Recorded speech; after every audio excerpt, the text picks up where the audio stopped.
Ya pemirsa, di hari ketiga penyelenggaraan Asian Fencing Championship 2025 ini yang sudah diselenggarakan sejak kemarin tanggal 17 Juni hingga nanti diselenggarakan hingga tanggal 23 Juni 2025 di The Westin Resort Nusa Dua Bali. Ini memasuki hari ketiga, memang di rundown sendiri ini akan ada dua kategori yang diperlombakan, yakni yang pertama adalah foil man individual, kemudian juga yang kedua ini dilanjut dengan EP female individual. Jika kita bisa mengulas kembali, pemirsa, jika di hari pertama dan juga hari kedua ini memang masih didominasi oleh negara Cina, Korea, dan juga Jepang.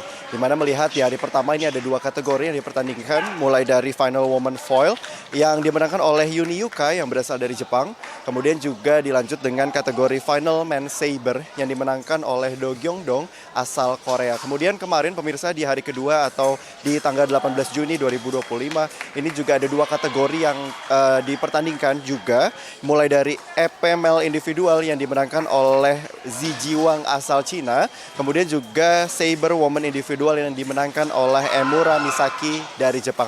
Adapun di hari ketiga ini pemirsa akan ada 7 atlet timnas Indonesia yang diturunkan, yakni jika dirincikan ini akan ada 4 atlet putra yang turun di nomor kategori foil man individual, kemudian juga akan ada 3 timnas putri yang akan turun di EP female individual. Jika kita melihat di hari pertama hingga hari ini pemirsa, memang atlet timnas Indonesia sendiri masih maksimal tembus di 32 besar. Namun yang bisa kami sampaikan adalah kami kemarin juga sempat berbincang dengan pelatih Coach Indra seperti itu.